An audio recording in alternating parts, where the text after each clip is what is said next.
All right, Krystal, what's on your radar? Well, it is Election Day in Georgia, as you know, and a lot is on the line. Sort of, anyway. In a pair of Senate runoff races, control of the Senate certainly at stake. We should know very soon whether Chuck or Mitch will control that body. Now, in some ways, this is kind of a distinction without a difference. First of all, not all that clear that Democrats would get rid of the legislative filibuster. Doing so would require the consent of all of their members, and West Virginia Senator Joe Manchin has already signaled his opposition. So, with the legislative filibuster in place, any significant legislation would require 60 votes, and unless they're trying to do something terrible like a new bad trade deal or new tax cuts for rich people, that kind of bipartisan support is pretty unlikely. On the other hand, there is real power in holding the Senate majority. Liberal judges and justices will fill open slots instead of conservative ones. The confirmation process for Biden's cabinet appointments will be much smoother under a Democratic majority, I must confess. A little hard for me to get too excited about a smooth confirmation process for Neera Tanden and Tony Blinken. But there is one extremely significant issue where a change in Senate control may immediately change the outcome with significant stakes for regular people. And that is on $2,000 checks. After all, every Senate Democrat and all but 2 House Democrats have signaled their commitment to those survival checks. What's more, 40-something House Republicans and a sizable chunk of Senate Republicans have indicated their support as well. David Dayen makes it plain over the American Prospect, writing that it should be more than clear. A Georgia victory clears the path for the $2,000 checks. At least that was the assumption under which everyone in the checks fight was operating.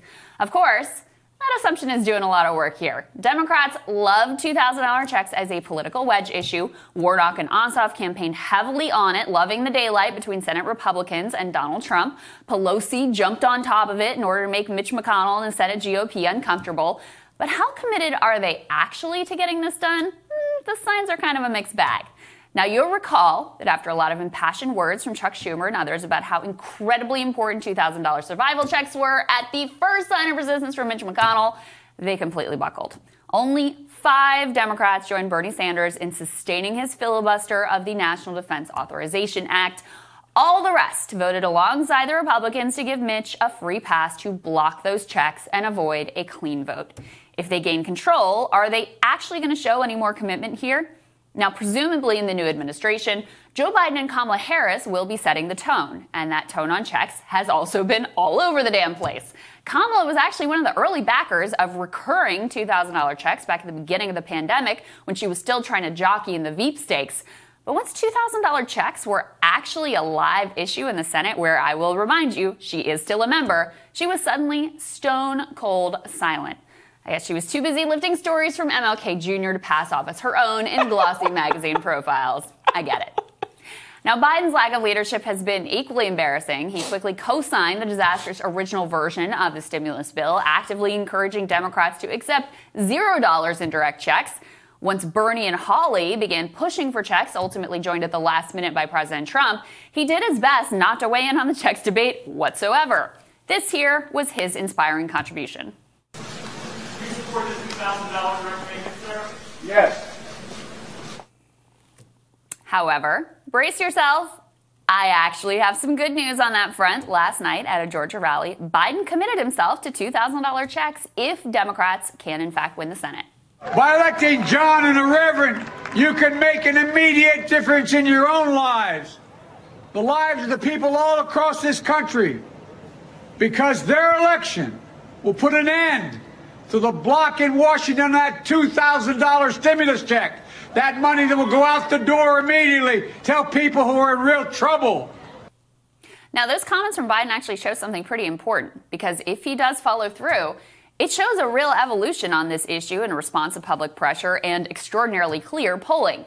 Now, it is kind of pathetic that backing an issue with like 80% support and bipartisan backing in Washington, including from the Republican president, by the way, is a win, but, well, here we are.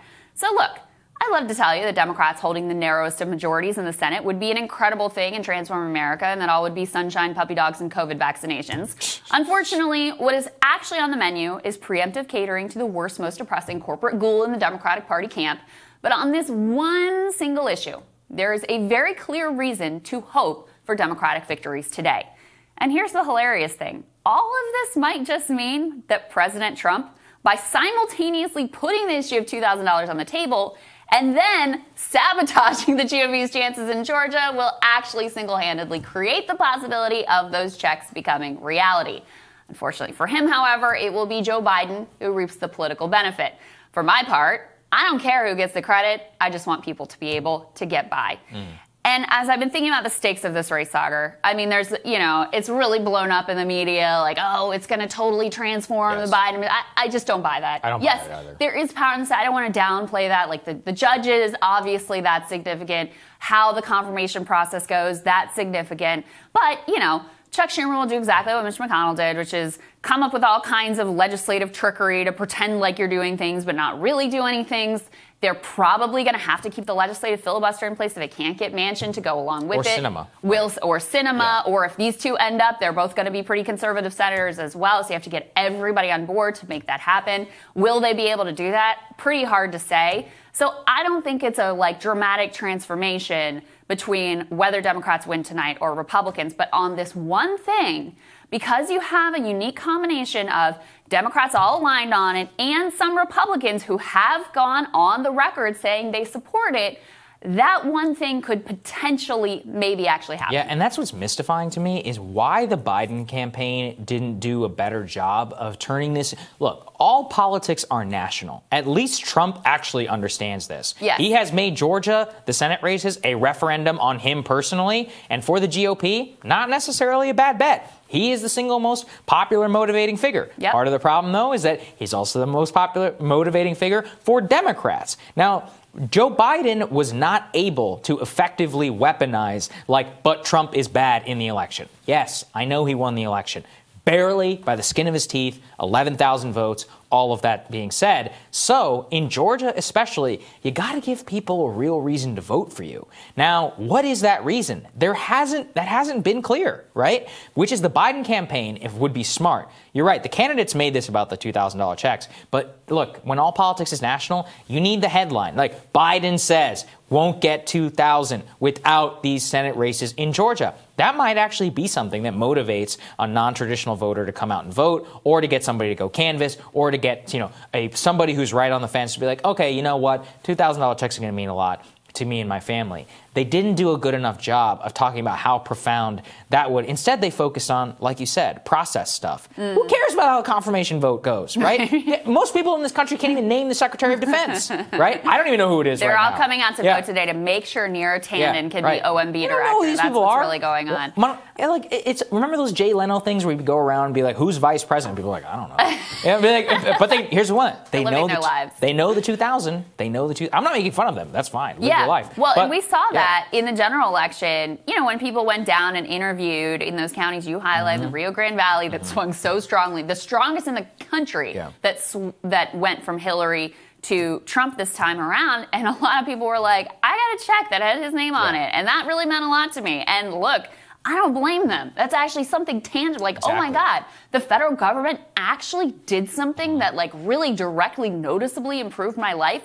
That's incredible. So you're 100% right. It was clear from the instant we knew there were going to be runoffs in these races that the best play for Democrats would be to make this an absolute referendum on relief and specifically on stimulus checks. And you know what? If they had done that, number one, they would be in an even stronger position to win today. I think we both agree Republicans are probably still favored, even though the polling right now does give Democrats the edge.